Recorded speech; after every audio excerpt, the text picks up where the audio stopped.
Hi, I'm going to read you a story called How Do I Stand in Your Shoes, written and illustrated by Susan DeBell. This book is about empathy, and if you don't know what empathy means, by the end of the story, I hope you will. How do I stand in your shoes?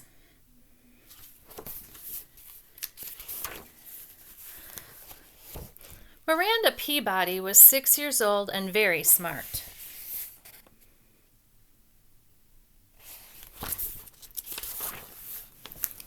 She could spell her name backwards and forwards.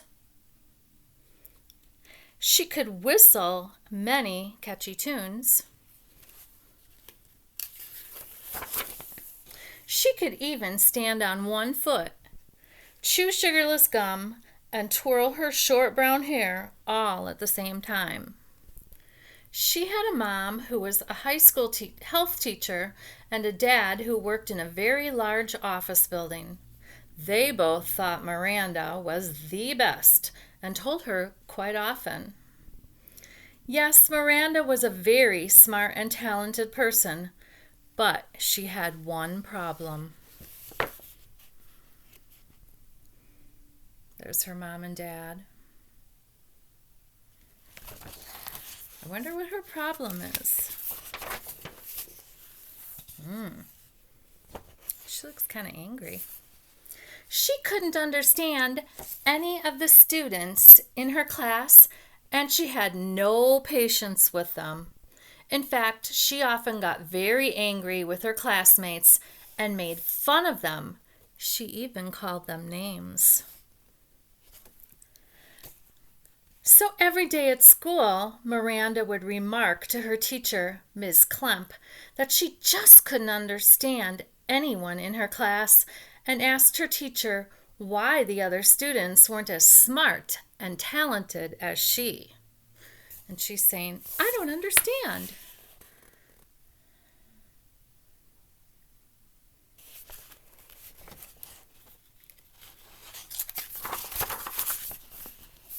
She couldn't understand why Thomas Kolpowski couldn't sing the school song on key. Miranda called him Crackle Voice right to his face.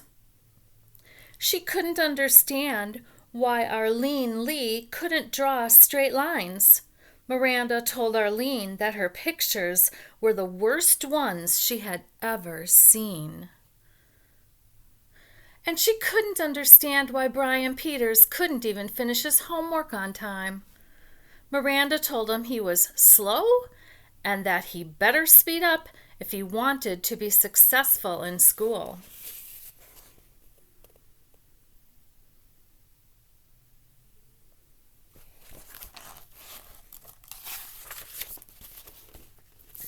In fact, she couldn't even understand why her teacher, Miss Klemp, would constantly tell her that she should stop losing her temper, making people feel sad, and calling them names.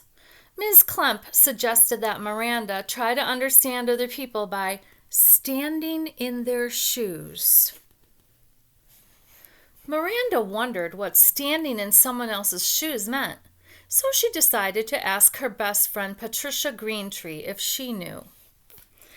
She didn't know what this meant either, and neither did Mrs. Dolly Rimple, Miranda's favorite doll, who just looked at Miranda and smiled.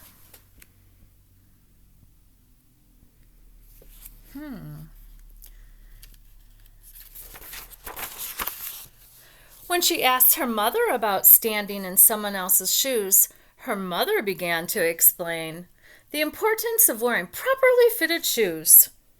When she asked her father, he began reading the latest History of Selling Shoes annual report. Miranda got nowhere and began to wonder if she would ever learn how to stand in someone else's shoes.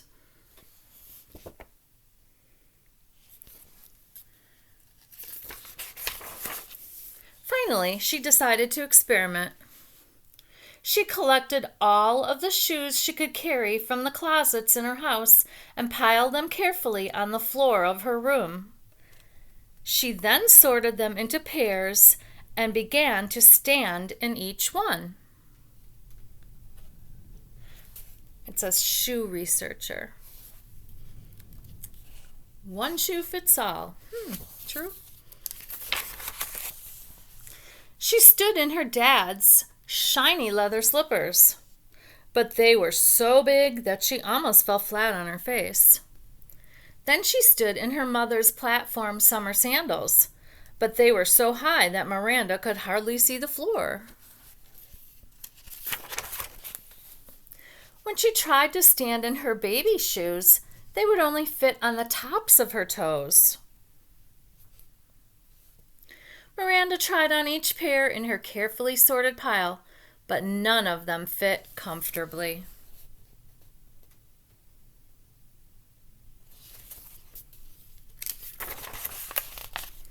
Then Miranda decided to go next door and ask her neighbor, Mrs. Fishpond, how she could stand in someone else's shoes. Mrs. Fishpond was very kind and very wise, and often gave Miranda very good advice.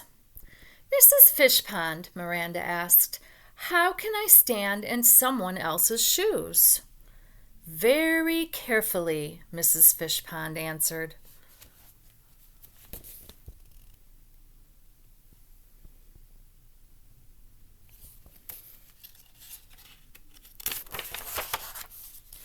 But I did, said Miranda. I tried on every pair of shoes I could find in my house, and none would fit.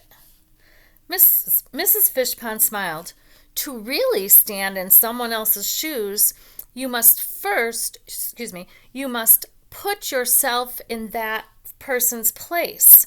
You must show them empathy. So let me repeat that. Mrs. Fishpond smiled. To really stand in someone else's shoes, you must put yourself in that person's place. You must show them empathy.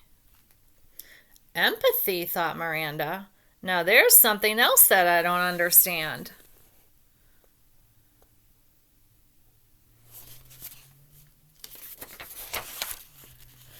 To show empathy, Mrs. Fishpond continued, you must either think of a time when you felt the same way as another person, or you must pretend to be the person you are trying to understand.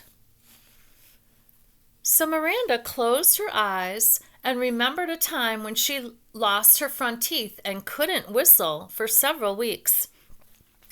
Then she imagined herself standing in Thomas Kolpolski's new green sneakers with the big white star on the side, trying to sing the school song while everyone else moaned and held their ears. How embarrassed he must have felt, thought Miranda.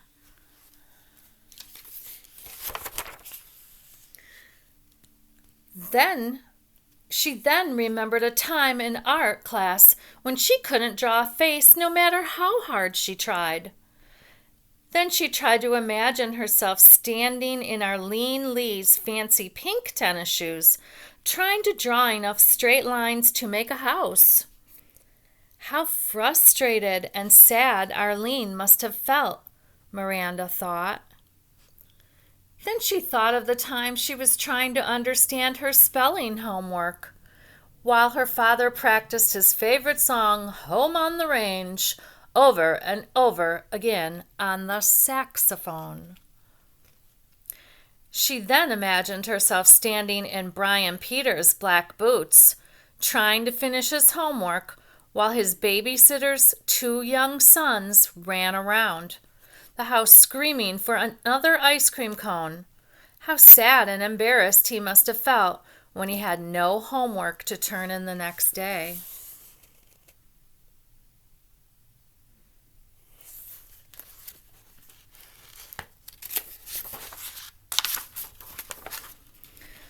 Miranda even imagined herself standing in Miss Klemp's high-heeled loafers, and how frustrated it must be to hear Miranda's name-calling and complaints about the other students.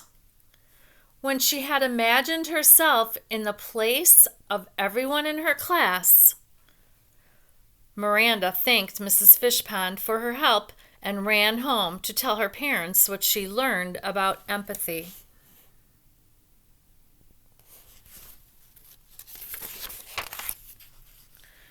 Both of her parents hugged Miranda and told her she really was the best shoe stander in all of Mountain Stream Elementary School, that is. When Miranda arrived at school the next day, she looked around at all of her classmates and remembered what it was really like to stand in their shoes. In fact, the more shoe standing she imagined, the more she finally understood what it meant to have empathy and how important it was to understand other people and to be kind to them.